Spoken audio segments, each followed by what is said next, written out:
cada uno de nosotros, ¿verdad? Para que podamos continuar en la lucha, ¿no? En la lucha por la salud, por un lado, y en la lucha por la salud espiritual, por otro. De las dos cosas, lo más importante, por supuesto, lo espiritual, que tiene promesa, ¿no? Promesa de vida eterna. Así que vamos a ir, ¿verdad?, en una oración para luego dar paso a nuestro hermano Javier, que nos trae el estudio esta tarde. Voy a pedir precisamente a mi hermano Pedro, por favor, si fuera tan amable de podernos guiar en esta oración de inicio, ¿verdad?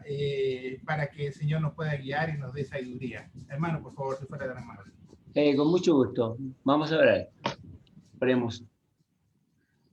Amado Padre Celestial, Dios de amor, te exaltamos y glorificamos tu santo nombre en esta tarde por medio de esta plataforma, por medio de Cristo Jesús, nuestro Señor y Salvador. Gracias por darnos esta oportunidad nuevamente de poder conectarnos para estudiar tu palabra.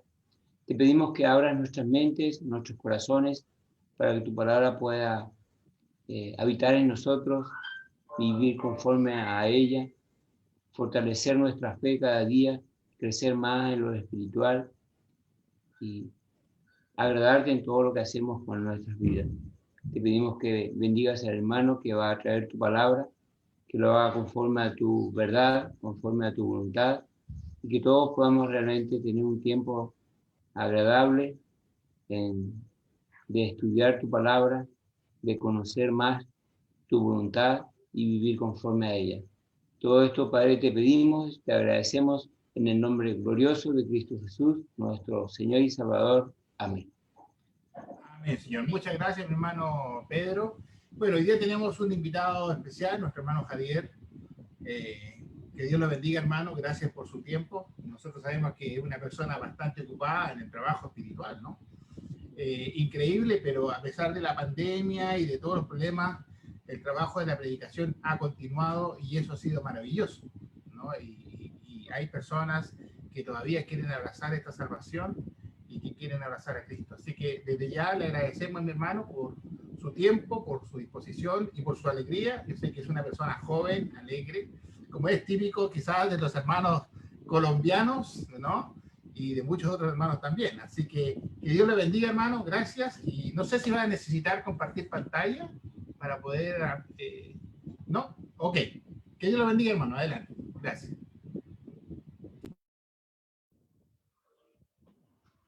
Bueno, hermanos, muy buenas tardes para todos. Dios les bendiga a cada uno de nosotros en esta tarde. Y de verdad que es un gusto para mí estar acá con todos ustedes para compartir la palabra, para poder de Dios dar un poquito también en este ministerio que ustedes también llevan y el cual alabo, porque día tras día ustedes como locales en Chile se han esforzado por llevar el mensaje de la palabra a muchas personas en el mundo también a través de estos medios virtuales. Y también quiero agradecerle a ustedes en el nombre de Dios por esta bonita labor que ustedes desarrollan a través de esta plataforma. Gracias nuevamente por la invitación. Para los que no me conocen, mi nombre es Javier, soy de Colombia, vivo en la ciudad de Cartagena y predico en dos congregaciones bastante cerca a esta ciudad. Casado de hace 10 años con una niña de 7. Y bueno, gloria a Dios que hace 4 años estoy dedicado a tiempo completo a la predicación. Y bueno, hoy estoy aquí invitado por ustedes para participar de este tiempo, de este espacio virtual en el que el Señor nos permite compartir su palabra. Quiero en esta tarde, como bien lo había anunciado inicialmente, hoy voy a hablar acerca de la injusticia. La injusticia, y ese es el tema que que quiero compartir con ustedes. Quizás no voy a abarcar la totalidad de lo que tiene que ver con la injusticia, pero quiero por lo menos hablar de alguna porción de ella y espero que Dios me dé sabiduría y su espíritu me guíe en esta tarde, al igual que a todos ustedes, para que podamos comprender su palabra. Entonces, vamos a hablar un poco acerca de la injusticia. Primeramente, quiero definir lo que es el término de lo que significa la injusticia. Y dice así, el término como tal: la injusticia se refiere generalmente a la ilegalidad, a la negligencia, a la mala conducta o al abuso que no ha sido corregido o bien sancionado.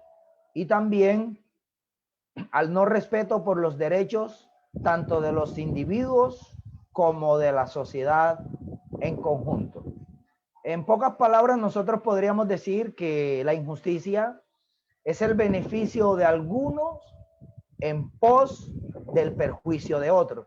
Así funciona la injusticia desde todo tipo, y podríamos preguntarnos quién no ha sufrido una injusticia, quién de nosotros no ha sido injustamente acusado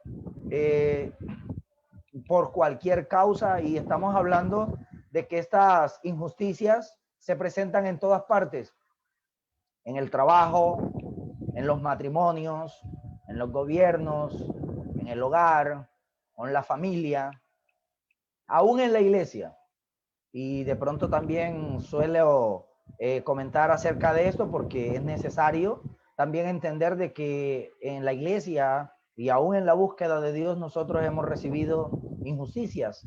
Y bueno, es normal que esto suceda porque van a haber los que van a querer participar de la justicia, pero también van a estar las personas que de ninguna manera van a querer participar de todas estas cosas.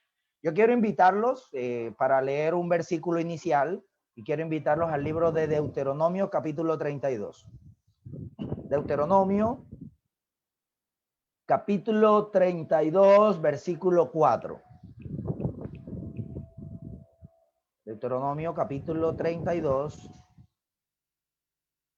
verso 4. Dice así la palabra de Dios. Él es la roca cuya obra es perfecta, porque todos sus caminos son rectitud.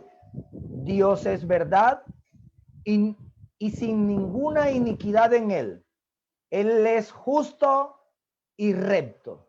La corrupción no es suya, de sus hijos es la mancha, generación torcida y perversa. Cuando nosotros vemos este texto, lo único que nos podemos imaginar es de que la justicia proviene de Dios, lo cual es lo totalmente opuesto a lo que es la injusticia. De Dios viene la rectitud, la justicia. En él no hay corrupción, como dicen estos dos versículos. La mancha es de sus hijos. Si hay injusticia, no es porque Dios se la inventó, no es porque el Señor estableció esto como algo a lo que se debía hacer, sino de que es de sus hijos. La generación torcida y perversa viene de parte de nosotros y no de parte de Dios. Dice el libro de Eclesiastés, me viene a la mente, como dice un amigo mío, un texto ahora, el libro de Eclesiastés capítulo 7, versículo 29, dice que una cosa he hallado, decía el escritor, que Dios hizo al hombre recto, pero ellos buscaron muchas perversiones.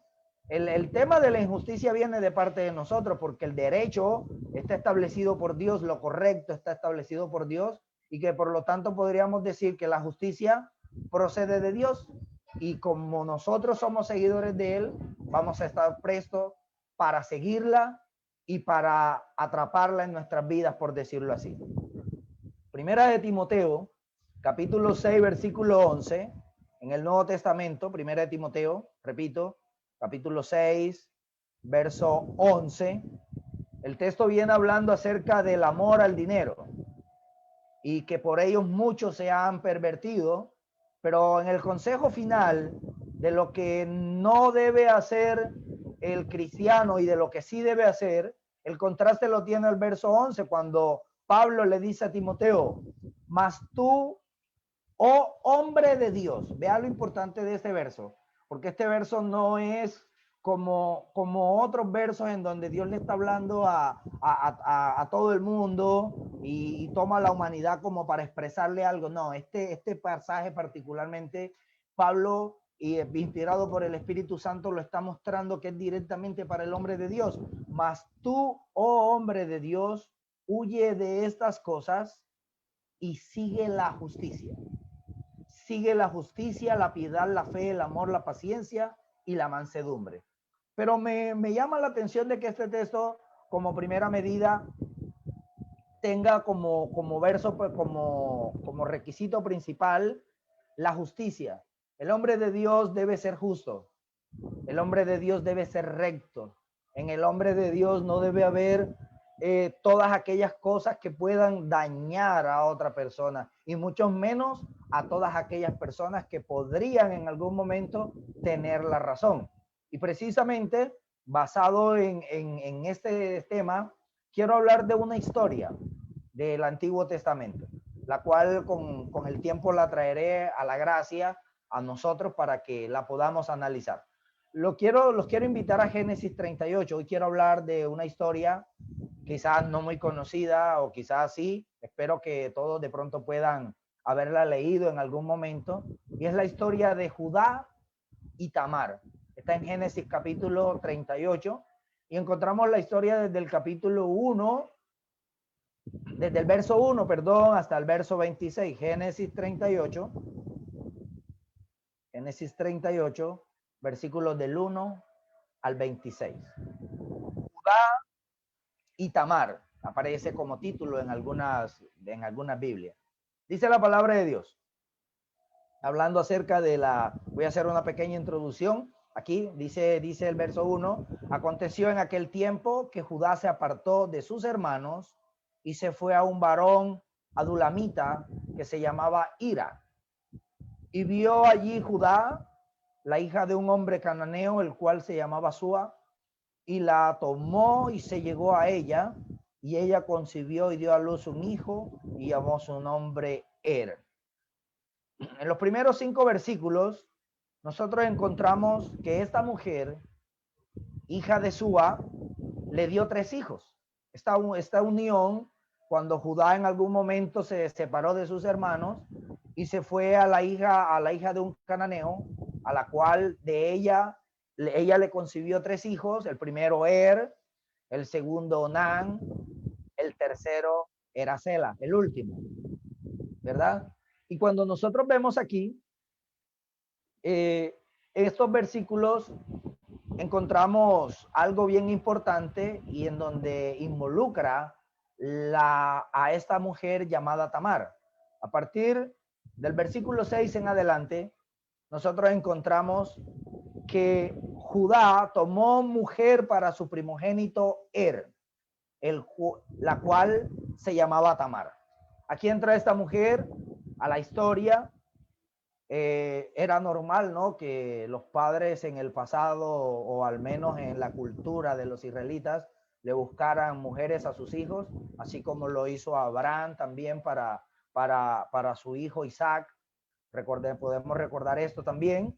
Y aquí en este caso, él toma mujer para su hijo, y este primer hijo, llamado Er, la Biblia dice en el versículo 7 que este hombre fue malo ante los ojos de Dios.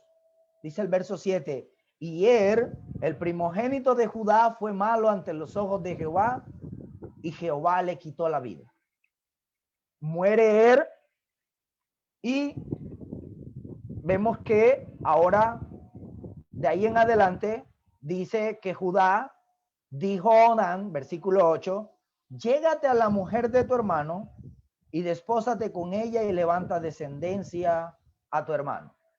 Si nosotros nos detenemos un poco en lo que se está hablando, nos damos cuenta de que esta historia tiene, el suceso se desarrolla antes de que fuese establecido el pueblo de Dios, y de que las leyes que Dios le dio a su pueblo por medio de Moisés hubiesen sido establecidas. Sin embargo, podemos ver que lo que en su momento llegó a ser la ley del liberato, que era el darle descendencia al hermano muerto, y si quieren vamos a mirarlo un poco, lo venían cumpliendo desde antes de que el pueblo estuviese plenamente establecido. Dice, vamos a Deuteronomio capítulo 25, versículo del 5 en adelante. La ley del liberato, que consistía en lo que sucedió con lo que estaba haciendo Judá en este momento. Muere su primogénito y él le dice a su hijo segundo que tome a la mujer de su hermano como esposa para generar una descendencia para su hermano. No sabemos qué hizo la Biblia no lo demuestra, solo podemos decir lo que dice la Biblia, limitándonos hasta donde ella habla, y allí en ese momento dice de que fue malo ante los ojos de Dios. Dice Deuteronomio 25, para que entendamos un poco en qué consistía la ley, aunque vuelvo y repito, esto estaba sucediendo antes de que el pueblo fuese constituido como pueblo de Dios y adicionalmente que fuesen dadas las leyes que posteriormente recibieron por medio de Moisés. Pero para entender quisiera leer esto. Deuteronomio 25:5 dice: si dos hermanos viven en el mismo hogar y uno muere sin dejar hijos, su viuda no se casará fuera de la familia. El hermano del esposo la tomará y se casará con ella para cumplir con su deber de cuñado. El primer hijo que ella tenga llevará el nombre de su hermano muerto para que su nombre no desaparezca en Israel. Si tal hombre no quiere casarse con la viuda de su hermano, ella recurrirá a los ancianos a la entrada de la ciudad y les dirá: mi cuñado no quiere mantener vivo el nombre en Israel, el nombre de su hermano. Se niega a cumplir conmigo el deber de cuñado. Entonces los ancianos lo llamarán, le hablarán, y si persiste en decir no quiero casarme con ella, la cuñada se acercará a él y en presencia de los ancianos le quitará una de las sandalias, le escupirá en la cara y dirá: esto es lo que se hace con quien no quiere mantener viva la descendencia de su hermano. Y para siempre se conocerá en Israel a ese hombre y a su familia como los descalzos. Entonces, cuando nosotros miramos esto en el verso 8 de la historia de Génesis 38, la de Judá y Tamar, entonces nosotros encontramos que Judá le dijo a su hijo, al segundo, de que hiciera esto para que el nombre de su hijo no quedara en el olvido. Entonces dice el verso 9, miren lo que pensó Onán. Dice: y sabiendo Onán, versículo 9 del capítulo 38 de Génesis, y sabiendo Onán que la descendencia no habría de ser suya, sucedía que cuando se llegaba a la mujer de su hermano, vertía en tierra para no dar descendencia a su hermano. Y el verso 10 dice: desagradó en los ojos de Jehová lo que hacía, y a él también le quitó la vida. ¿Cómo conocemos esto hoy en día? Como el coito interrumpido. Quizá en otros países le llaman el ritmo. En fin, son tantos los nombres que se le dan a esto que hacía Onán, pero él no quiso darle una descendencia a su hermano y desagradó a Dios estas cosas, y Dios también le quitó la vida, dice el verso 10. Voy a comentarles algo. Yo conozco a una mujer, ella hoy en día vive sola y curiosamente es una mujer era una mujer muy bonita. Yo la conocí, ella es una mujer mayor que yo, pero muy bonita, de bonita apariencia, de muy bonita presencia. Pero sucedió de que a ella se le murieron 3 esposos. Se casó joven, se le murió el primero, se casó con otro, se murió, y luego se murió, se casó con otro y ese otro se murió. Y la gente solo la silbaba para decirle que estaba bonita, pero los hombres no querían nada. Es más, la gente tenía miedo porque de alguna manera pensaban de que ella podía tener una especie de maldición, y empezaron muchas supersticiones. Escuchaba yo los comentarios de la gente adulta de que estaba muy bonita, pero que por allí nos iban a meter. No sé cuál era el pensamiento de Judá, pero Judá en el verso 11 del capítulo 38 de Génesis, vemos que Judá dijo a Tamar, su nuera: quédate viuda en casa de tu padre hasta que crezca Sela mi hijo, porque dijo: no sea que muera él también como sus hermanos. Aquí vemos un temor. Este hombre solamente tenía 3 hijos, y cómo así que se me murieron los 2 con esa mujer y le voy a entregar a esa misma mujer nuevamente, lo que no desconocía era que el primero había sido malo ante los ojos de Dios, más el segundo, que sí están describiendo que era exactamente lo que hacía, también vemos de que había maldad en él, a Dios no le gustó, y eso automáticamente, por esto le fue quitado la vida. Entonces él dice, vete para la casa de tu madre, y cuando crezca mi hijo Sela, entonces yo te lo doy por marido. Pero en su mente y en su corazón no estaban tales cosas. Él estaba pensando en otra cosa distinta, menos en darle a su hijo último como esposo a esta mujer, que por decirlo así, él en su corazón seguramente hasta estaba pensando que le iba a matar a su hijo. Entonces, ahora miramos lo siguiente. Dice que pasaron muchos días, dice el verso 12, y murió la hija de Súa, mujer de Judá. Ahora es Judá el que queda viudo, ¿verdad? Solo, sin mujer.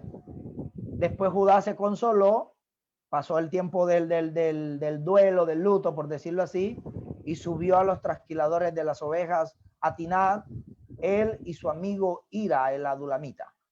Y fue dado aviso a Tamar, diciendo, he aquí tu suegro sube a Timnat a trasquilar sus ovejas. Entonces se quitó ella sus vestidos de su viudez y se cubrió con un velo, se arrebozó y se puso a la entrada de Enaim junto al camino en Timnat, porque veía que había crecido Sela y ella no era dada a él por mujer.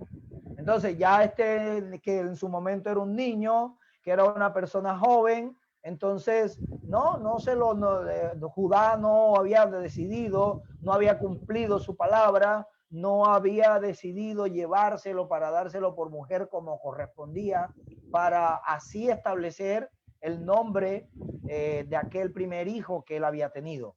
Entonces, ella de alguna manera fue tenida por ramera cuando la vio Judá, dice el verso 15, y la vio Judá y la tuvo por ramera, porque ella había cubierto su rostro, y se apartó del camino hacia ella y le dijo, déjame ahora llegarme a ti, pues no sabía que era su nuera. Y ella le dijo, ¿qué me vas a dar por llegarte a mí? Bueno, él quería satisfacer de alguna manera su deseo sexual al ver a esta mujer que seguramente le llamó la atención, sin saber que era su nuera. Ahorita quiero hablar un poco acerca de esto, pero lo curioso es que ella le dice, ¿qué me vas a dar? ¿Qué me vas a proponer? ¿Qué me gano yo a cambio? Entonces él viene y le dice en el verso 17, yo te enviaré del ganado un cabrito de las cabras. Y ella dijo, dame una prenda hasta que me lo envíes. Ella necesitaba, digamos que alguna prenda fiable como para garantizar de que efectivamente le iba a mandar lo que le había prometido, ¿verdad? Entonces, él en el verso 18 le pregunta, ¿qué prenda te daré? Ella le respondió, dame tu sello, dame tu cordón y el báculo que tienes en tu mano. Y él se los dio y él se llegó a ella y la dejó embarazada. Concibió de él. Entonces aquí lo curioso es que, bueno, ella en vista de que no le daban su esposo, al que le correspondía, a ese último hijo, Sela, y él ya viene y toma este plan todo extraño, todo maquiavélico, por decirlo así, y decide automáticamente hacer esto. Se descubre el rostro, era normal y entendible que él la tomara por ramera, por esa característica particular, y él luego se levantó, dice el 19, se fue, se quitó el velo de sobre sí y se vistió de ropas de viudez.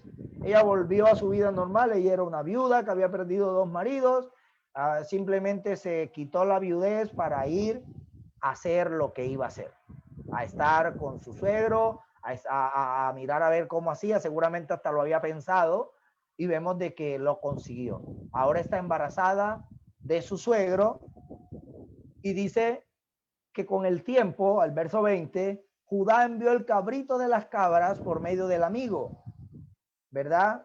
Se lo envió a ella para que la mujer le devolviese el báculo, el sello y el cordón de su túnica. Entonces llegó, verso 21, no la encontró. En el verso 20, al final, en el verso 21, le pregunta a la gente de aquel lugar, oye, ¿dónde está la ramera de Laín junto al camino? Y ellos le dijeron, allí nunca hemos visto una ramera, no sabemos de qué ramera estás hablando. Entonces se volvió a Judá, verso 22, no la he hallado, y también los hombres de aquel lugar me dijeron que nunca ha estado una ramera en aquel lugar. Entonces, Judá dice una expresión que es bastante curiosa, lo que dice el verso 23, tómeselo para sí, para que no seamos menospreciados. He aquí que yo he enviado este cabrito y tú no la hallaste. Como quien dice, la verdad es que yo he salvado mi responsabilidad, yo le envié el cabrito tal cual como pactamos, así que ya eso es problema de ella, ese cabrito fue para ella, tómenlo allí, pero a la final yo se lo envié. Que ella no estaba, eso era problema de él, problema de ella, perdón, problema de ella. Verso 24, aquí empieza a ponerse más interesante la situación, porque en el verso 24 dice, sucedió que al cabo de unos 3 meses fue dado aviso a Judá diciendo, Tamar tu nuera ha fornicado y ciertamente está encinta a causa de las fornicaciones. Está allí a causa de las fornicaciones. Está embarazada la suegra, la nuera tuya, la que seguramente tú dejaste en tu casa esperando para que tu hijo fuera el marido de ella. Está embarazada a causa de sus fornicaciones. Ahí está. Y mira la respuesta, allí mismo, en el verso 24. Judá dijo, sacadla y sea quemada. Sacarla y sea quemada. Pero bueno, lo que podemos ver en esta historia, en el verso 25, era que Judá tenía un as bajo la manga. Ella viene y cuando la iban a sacar, le envió a decir a su suegro, del varón de cuyas son estas cosas estoy encinta.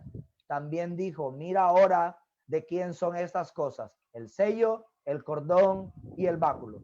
Entonces Judá lo reconoció y dijo, más justa es ella que yo, por cuanto no le he dado a Sela a mi hijo y nunca más la conoció. Me gusta ese verso 26 porque ahora vemos un reconocimiento. Ahora ella es más justa que yo. Cuando le dijeron que ella estaba embarazada, su reacción fue, quémenla. Como se solía hacer, quémenla. Si ha fornicado, entonces quémenla. Así hay que hacer con ella.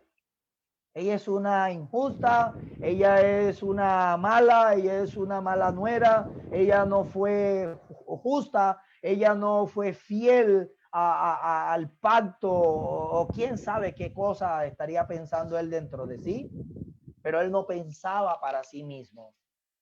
Él no pensaba, mire, Onán y Judá fueron injustos con Tamar. Primeramente, al no saber qué hizo, vemos que Dios le quita la vida.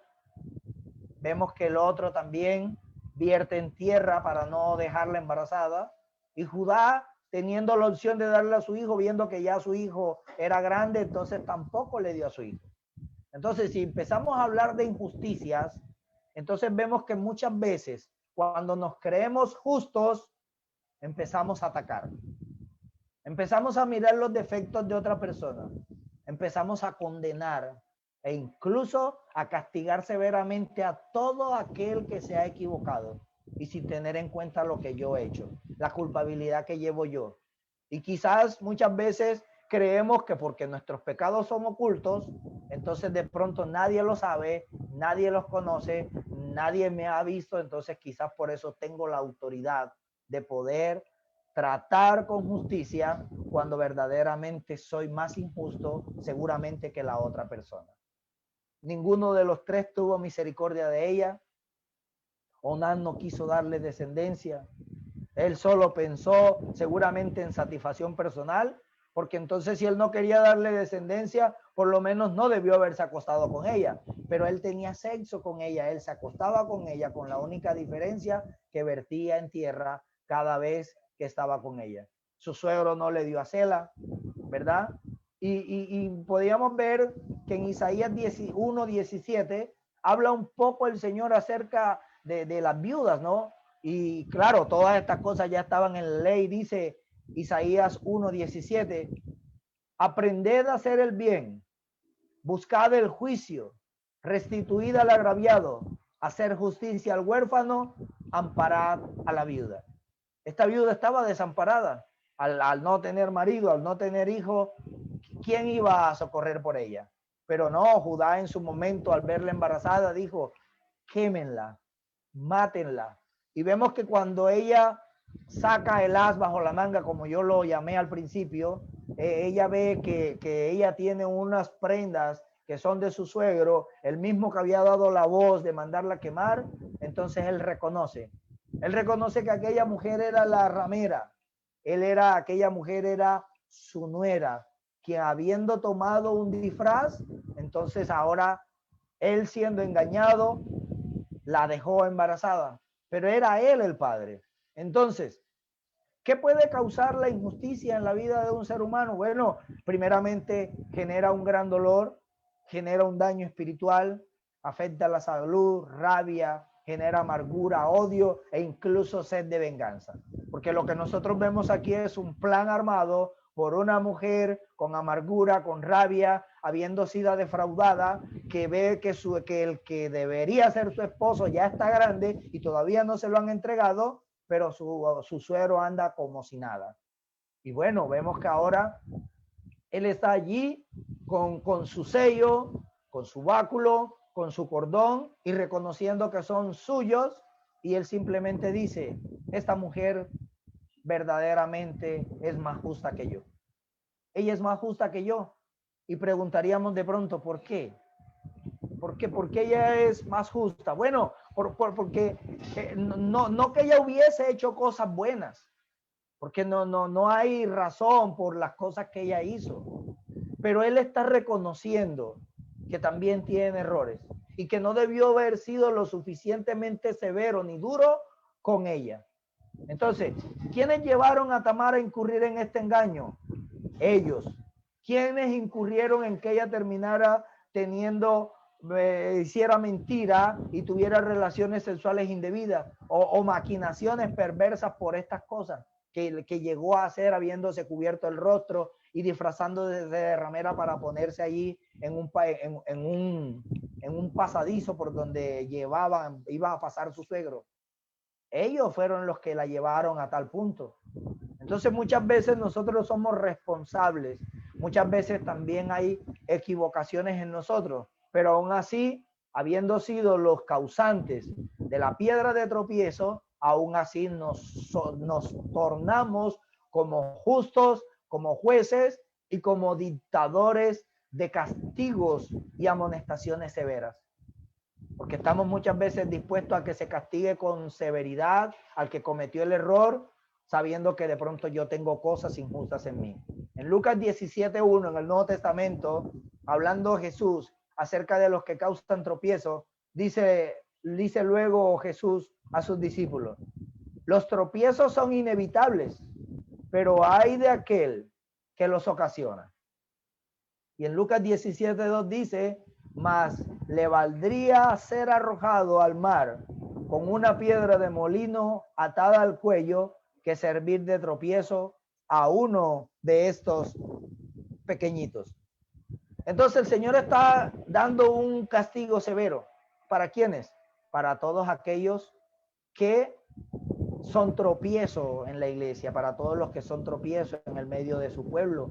Y muchas veces deberíamos nosotros tener muy en cuenta de que a veces nosotros no estamos en una posición de juzgar. A veces no estamos en una posición de tomar decisiones severas con hermanos, con personas que fallan. ¿Cuántas veces en el hogar pudimos haber sido injustos, habiendo tomado decisiones, habiendo decretado normas, cuando aún nosotros también podríamos estar equivocándonos de la misma manera? ¿Cuál es la posición que debemos tomar nosotros al momento de aplicar justicia a otro? Porque entonces cuando a él en el verso 24, después de 3 meses le llegan diciendo, ella está encinta, está embarazada a causa de sus fornicaciones, él dice, sacarla y quémenla. Muy fácil fue para él expresar. Pero bien nos dice a nosotros el Espíritu Santo en el libro de Gálatas, verso 1, Gálatas capítulo 6, versículo 1, Gálatas 6, versículo 1, dice la palabra del Señor: hermanos, si alguno fuere sorprendido en alguna falta, vosotros que sois espirituales, restaurarle con espíritu de mansedumbre. ¿Y de qué manera? Considerándote a ti mismo, no sea que tú también seas tentado. ¿Y cuál es el llamado quizás en esta tarde, hermanos? Todo acto perverso debe ser castigado, debe ser amonestado, debe ser corregido. A la iglesia se le debe santificar. Y cada cosa que puedan estar mal alrededor de nosotros merece y debe ser reprendida. Pero nosotros también debemos tener una posición. En nosotros también debe haber misericordia, porque la misericordia va a triunfar sobre el juicio. Dios ha tenido misericordia con nosotros. Dios ha tenido amor para con nosotros. Nos ha esperado, y aún a pesar de que muchas veces nos equivocamos una y otra vez, el Señor está allí, paciente para con nosotros, no queriendo que nadie perezca, sino que todos procedan al arrepentimiento. Y ahora, a través de este versículo, si alguien es sorprendido en una falta, vosotros que sois espirituales, restaurarle con espíritu de mansedumbre, considerándote a ti mismo, no sea que tú también seas tentado. ¿Quién puede fallar en cualquier momento? Nosotros. Cualquiera de nosotros. No hay hombre justo sobre la tierra que haga el bien y nunca peque, dice la palabra del Señor. Por algo se nos ha dejado una sangre que, si nosotros confesamos nuestros pecados, es capaz de limpiar. Hijitos, estas cosas se las escribo para que no pequen, pero si alguno ha pecado, abogado tenemos para con el Padre, a Jesucristo. ¿Por qué se nos han dejado todas estas cosas? Y esto lo ha tomado mucha gente como un comodín para pecar y regresar, para ir y volver a la iglesia. No, podríamos analizar por qué el Señor ha dejado esto. Porque estamos en la capacidad, porque estamos en la posición de poder fallar en cualquier momento. Y cuando alguien peca, yo debo considerarme a mí mismo, porque yo también en cualquier momento podría fallar. Y necesito actuar, como dice aquí, si alguno es sorprendido, vosotros que sois espirituales, restaurarle con mansedumbre. Debe haber misericordia, debe haber mansedumbre para con aquellos que fallan, para con aquellos que corrigen, y mucho más, si pudiese haber pecado y fallas en mí. Ahora, muchas veces nos mostramos como jueces, teniendo pecados ocultos. Vemos que ahora él, después de considerar que hay que quemarla porque está embarazada, entonces ahora descubre que él es el que la embarazó. Él es el padre de aquella criatura que tenía en el vientre. Entonces ahora vemos que él está considerando de que ahora ella es más justa que él. ¿Y qué pudo haber dado a entender? De que el que debía haber sido quemado debió haber sido él. De que el que debieron haber apedreado seguramente fue a él. Aunque no lo pronunció de esa manera, simplemente dijo, ella es más justa que yo. Ella ha hecho algo, por lo menos estaba buscando la manera de obtener una descendencia, de la descendencia correcta, del linaje correcto, porque de ahí pertenecía a sus esposos, pero ella es más justa que yo. Eso fue lo que consideró Judá, y vemos que en Mateo 7:1, Mateo capítulo 7, versículo 1, dice el Señor, no juzguéis para que no seáis juzgados, porque con el juicio con que juzgas, seréis juzgados, y con la medida que medís, serás medido. ¿Y por qué miras la paja que está en el ojo de tu hermano y no echas a ver la viga que está en tu propio ojo? ¿O cómo dirás a tu hermano, déjame sacar la paja de tu ojo y aquí la viga en el ojo tuyo? Hipócrita, saca primero la viga de tu propio ojo y entonces verás bien para sacar la paja del ojo de tu hermano. Hermano, estos son versos que están allí escritos, quizás todos nosotros los conocemos, pero cuando actuemos, tratemos muchas veces de no ser injustos, porque muchas veces estamos tratando de corregir, tratando de llevar el mensaje, de decirle a los evangélicos que están haciendo tales cosas, pero cuando viene el tiempo del actuar de nosotros, seguramente estamos haciendo cosas indebidas también. De pronto condenamos al que vende al que vende el libro, al que vende el himnario, al que vende el CD, al que vende el trapito ungido, y decimos, no, esa es la mercadería. Pero cuando alguien vende un curso bíblico de las escrituras, entonces no pasa nada. Entonces, ¿dónde está la justicia? ¿Dónde está el que otro haga, pero que otro no puede hacer, pero que yo sí lo puedo hacer? Más justo es ella que yo, dijo este hombre. Entonces deberíamos tener muy en cuenta todas estas cosas, porque mira lo que dice también el libro de Romanos, capítulo 2, versículo 3. ¿Y piensas esto, hombre, tú que juzgas a los que tal hacen y haces lo mismo, que tú escaparás del juicio de Dios? Si hacemos lo mismo que corregimos, entonces escaparemos nosotros del juicio de Dios, porque reprendemos y corregimos a los que están equivocados cuando nosotros también tenemos cosas.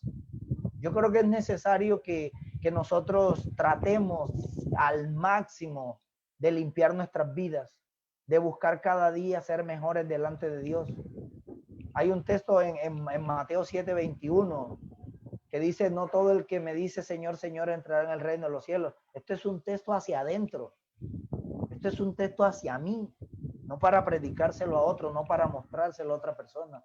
Si yo creo en Dios, si yo considero a Jesús Señor, Señor, y lo he considerado el dueño de mi vida, entonces yo debo buscar que este texto no se cumpla en mi vida, porque de nada me servirá tratármela de ser injusto cuando de pronto estaría siendo injusto de tal magnitud como la que Judá hizo con Tamar en su momento. Sáquenla y quémenla. Sáquenla y quémenla. Dice Gálatas 6:4. Así que cada uno someta a prueba su propia obra. Repito, Gálatas 6:4. Así que cada uno someta a prueba su propia obra. Y entonces tendrá motivo de gloriarse solo respecto de sí mismo y no en el otro. Miren todos estos textos tan hermosos, tan bonitos, que nos apuntan, nos conllevan a cada uno de nosotros a proyectar nuestra vida, a mejorar, a proyectar nuestra vida, a que cada vez seamos mejores, a que actuemos con equidad, a que actuemos honestamente, con íntegro corazón, pero sobre todo con justicia. Porque estaríamos dispuestos a echar a un hermano, a hacerle un proceso disciplinario a unos, pero quizás a otros no. ¿Cuántas veces actuamos con injusticia también, o de la misma magnitud como este, o quizás como David ante Natán, después de haber ordenado a su siervo que matara a Urías Eteo, luego después de haberle embarazado a la esposa, viene Natán con una historia y él dice, no, hay un hombre que tiene muchos cabritos, muchas vacas, muchas ovejas, pero vinieron a visitarlo y se fue del vecino y mató la cabrita de él, el otro, el que tenía una sola, y se la mató para dárselo a la visita. ¿Y qué dijo él? Oh, este hombre es digno de muerte. Y Natán le dijo, ese eres tú.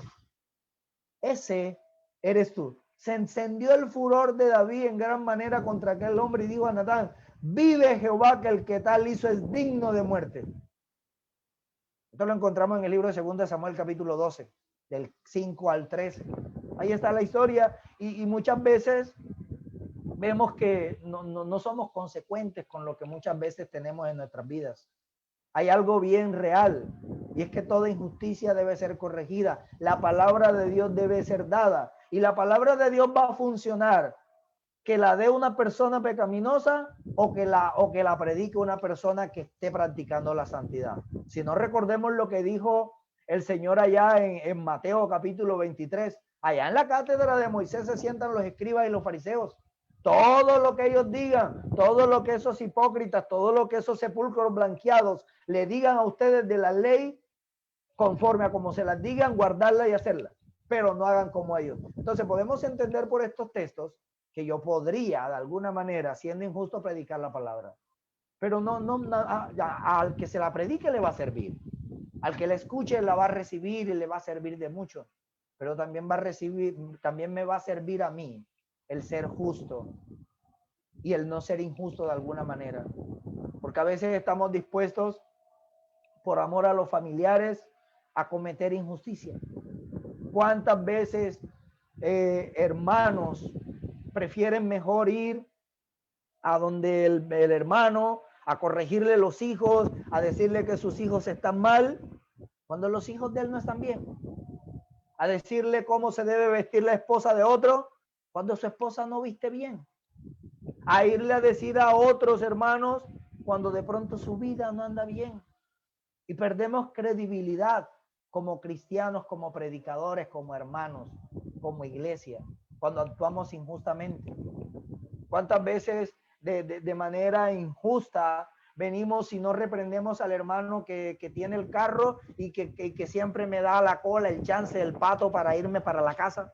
No sé cómo llaman ustedes allá en su tiempo, en su espacio, cuando alguien te da el chance, la cola, o te lo montas de copiloto en el auto. Esto es lo que estoy tratando de dar a entender. Entonces, como el hermano cada vez me lleva y cuando necesito el carro me lo presta, porque es el hermano que mejor ofrenda, porque es el hermano que me colabora, porque es el amigo mío, porque es el que anda conmigo para arriba y para abajo, no le digo nada. ¿Eso es justo? ¿O hace parte de la injusticia también?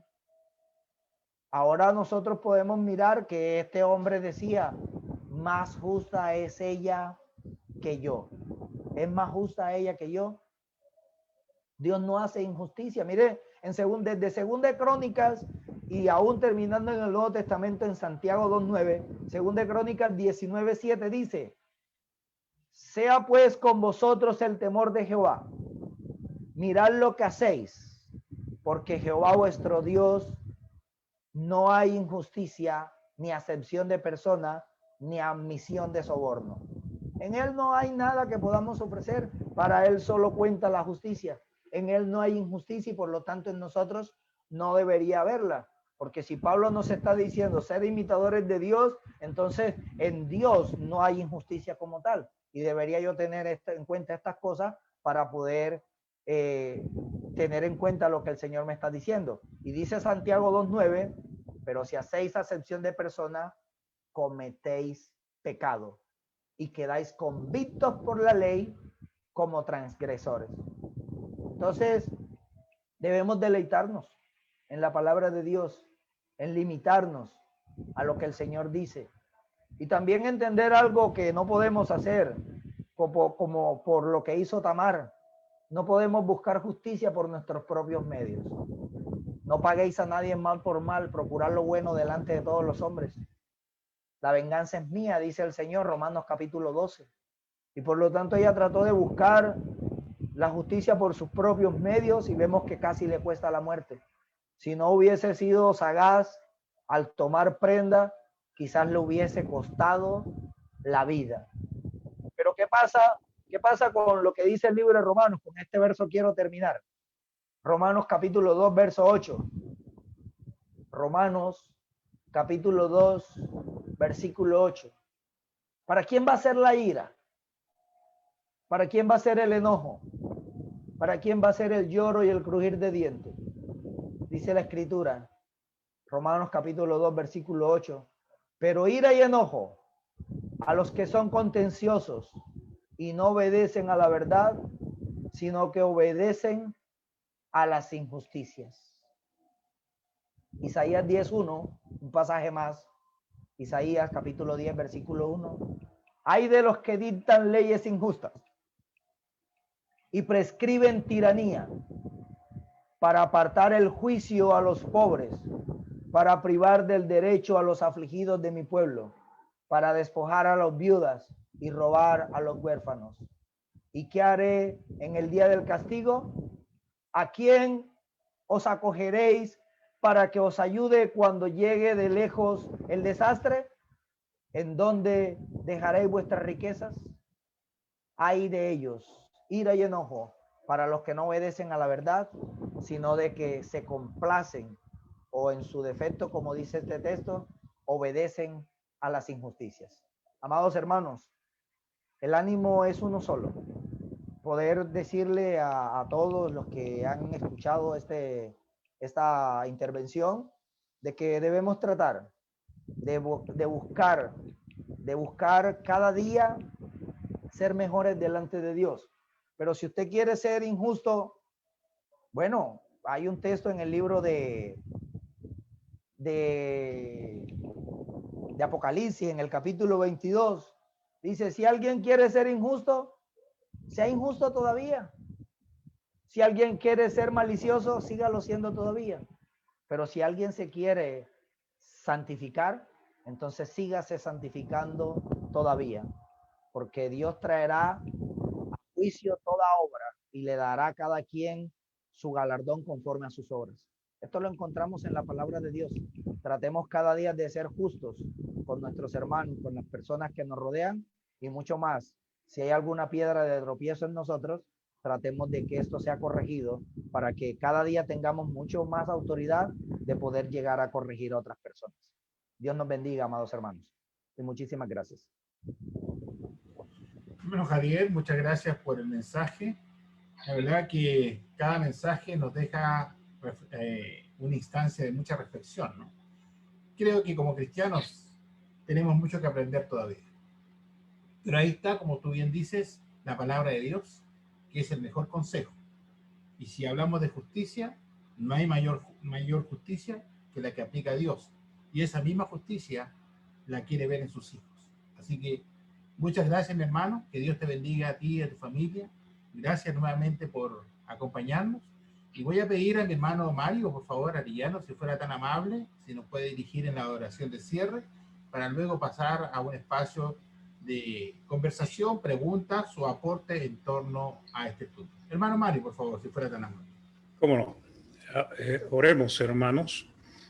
Padre bendito, Dios Todopoderoso, Señor del cielo y la tierra, nos dirigimos a ti, Padre, suplicándote que nos escuches, que inclines tus oídos y que hagas tu santa voluntad en nuestras vidas.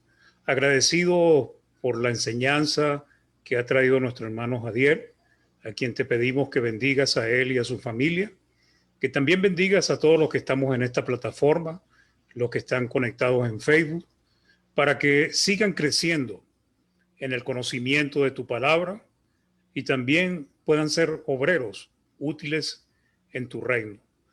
Padre Santo, te rogamos que nos ayudes en nuestra vida diaria, que bendigas a todos los hermanos que están sufriendo, que tienen problemas de diferentes índoles, sean económicos, de salud, problemas familiares, que los fortalezca, Señor, y que tu misericordia los alcance a todos.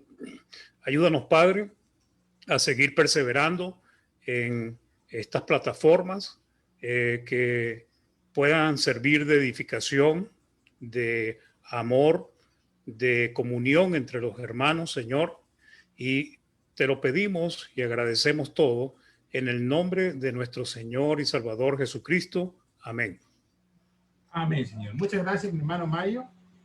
Pues bien, tenemos algunos minutos para poder compartir quizás alguna opinión o compartir, o si hay alguna consulta en torno al tema. Nuestro hermano Javier con mucho gusto podrá responder.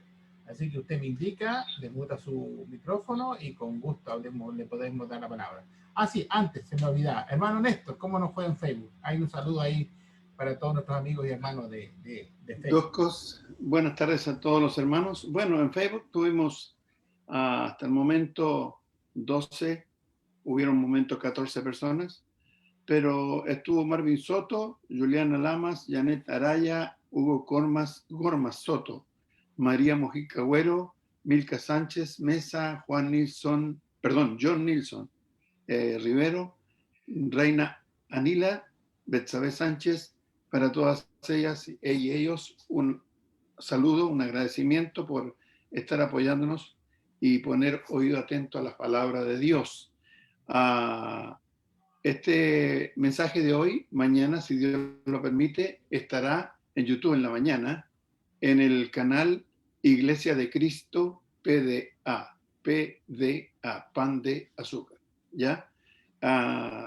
Y pueden volver a escucharlo o compartirlo con algunas otras personas, ¿ya? Para que pueda seguir siendo edificado. Una cosa más, quisiera invitar a los hermanos y a las personas que escuchan que pueden suscribirse en ese canal en YouTube para ir aumentando la cantidad de suscriptores. Necesitamos más de 100 para una mejor atención. Otra cosa, el hermano dijo algo que me llamó la atención también. Dice el capítulo 1 y el verso 18 del libro de Romanos: porque la ira de Dios se revela desde el cielo contra toda impiedad e injusticia de los hombres que detienen con injusticia la verdad. De manera que si nosotros tenemos actos de injusticia como cristianos, estamos deteniendo el avance de la verdad de Dios y nos estamos convirtiendo en aliados, socios y cómplices de Satanás. Que Dios les bendiga. Gracias. Gracias, hermano Néstor. No sé si hay alguna pregunta o algún otro aporte de algún hermano, hermana Rosa. Buenas tardes. Buenas tardes, hermano.